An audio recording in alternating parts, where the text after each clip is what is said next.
विधानसभा सत्र के आखिरी दिन राज्यपाल के अभिभाषण पर वाद विवाद किया गया। साथ ही अनुपूरक बजट पर भी चर्चा की गई। वहीं दोनों पक्षों में तीखी बहस हुई, जहां एक तरफ जामताड़ा विधायक इरफान अंसारी ने तबरेज अंसारी की मौत का मामला उठाया और पिछली सरकार को इसके लिए दोषी करार दिया, तो वहीं रांची विधायक सीपी सिंह ने भी इरफान अंसारी पर अभद्र टिप्पणी की, जिसके बाद दोनों पक्षों के बीच काफी बहस हुई।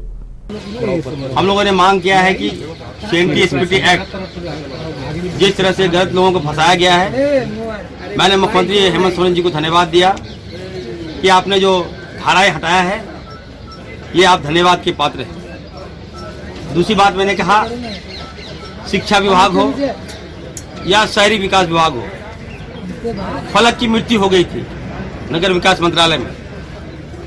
400 करोड़ का टेंडर था वहाँ, लेकिन उस गरीब परिवार को इंसाफ नहीं मिला। दूसरी बात है तबरेज अंसारी की निर्मम हत्या की गई। वो वेंडर था, लेकिन भाजपा की सरकार में उसको चोर कहा गया। और जो रफा दफा है, जो कानून था, जो एक्ट को रफा दफा करने का काम इन लोगों ने किया, एक साजिश के तहत। मैं उसके परिवार से भी मैं मिला हूं और खाने तक का नहीं है उस परिवार को। तबरेज अंसारी, मैंने कहा कि जो दोषी है उस पर कार्रवाई करनी होगी, कार्रवाई करेगा। आपने आरोप बीजेपी और आरएसएस के दो लड़का मारा था, हत्या की आपके पास। बिल्कुल, सुनिए दो मारा, जिसने मारा है वो भारतीय जनता पार्टी का कार्यकर्ता था। उसका नाम अमित मंडल है। मोबाइल पीछे करो। मैं कोई बात बोलता हूँ, काफी गंभीरता के साथ मैं बात बोलता हूँ। मारने वाला भाजपा के लोग, केवल तबरेज अंसारी नहीं, मिनाज अंसारी को भी इन लोगों ने मारा है। विधानसभा में जामताड़ा का था, उसमें आरएसएस का एक लड़का इन्वॉल्व था। तो सब पर जांच होगा। यही खुजली हो रहा है इन लोगों को।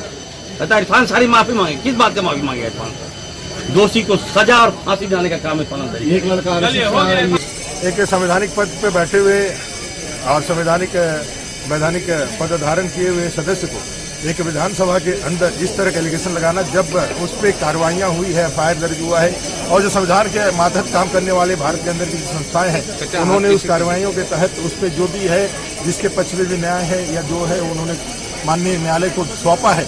ऐसे समय में आप या तो पूरे संस्था को मानते नहीं है या संविधान को मानते नहीं है, आप अपने आप को सत्ता के मद में इतना चूर हो गए हैं कि आपको लगता है कि सारा सत्ता मैं ही हूँ, और इस तरह से बयान को लगा रहे हैं कि कहीं से भी स्वीकार नहीं है। अगर आपको कार्रवाइयाँ करनी है, जांच करनी है, तो सत्य कंगन को आरसी किया और पढ़े लिखों को फांसी किया। मेरा कहने का तात्पर्य यह है कि आपके पास सत्ता है, आपके पास संस्थाएं हैं, आपके पास सारी चीजें हैं, आप जाके जांच करवाइए। लेकिन इस गुरूर के साथ कि मैं करवाऊंगा, मैं हूं सब कुछ, ये कहीं न कहीं इस भाव को भी दिखलाता है कि जो गठबंधन की सरकार है, इसमें हेमंत सोरेन जी को, माननीय मुख्यमंत्री जी को कितना अंडर एस्टिमेट कर रहा है कि कांग्रेस का एक अदना सा सदस्य हाउस से निर्देशित करते हुए कह रहा है कि मैं कराऊंगा। सदन बहुत शांतिपूर्वक चल रहा था। ऐसे में जामताड़ा के कांग्रेस विधायक माननीय सदस्य ने भारतीय जनता पार्टी और राष्ट्रीय स्वयंसेवक संघ जैसी राष्ट्रभक्त जो संगठन है, उसके ऊपर आरोप लगाया कि तबरेज अंसारी का हत्यारा भाजपा और आरएसएस है।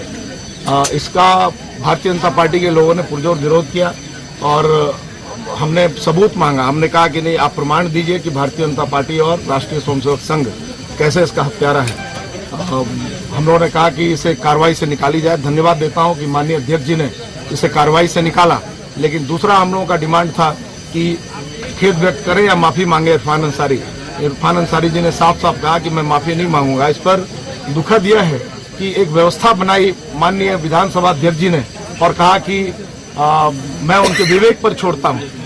और जब उनके विवेक पर छोड़ने की बात कही तो उन्होंने उसके बाद भी कहा कि मैं माफी नहीं मांगूंगा। विधानसभा अध्यक्ष जी ने फिर कहा कि आपको खेद व्यक्त करना चाहिए। दुख के साथ कहना पड़ रहा है कि कांग्रेस के विधायक ने झारखंड मुक्ति मोर्चा से अध्यक्ष बने माननीय रविंद्रनाथ महतो जी का जरा भी सम्मान और परवाह नहीं किया, और उन्होंने जब व्यवस्था दिया कि आपको खेद व्यक्त करना चाहिए, तो उनके उस व्यवस्था को भी उन्होंने ताक पर रख दिया और साफ साफ कहा कि मैं किसी हालत में ना माफी मांगूंगा ना खेद व्यक्त करूंगा। मेरा व्यक्तिगत रूप से यह मानना है कि यह विधानसभा का अपमान है, यह माननीय विधानसभा अध्यक्ष जी का अपमान है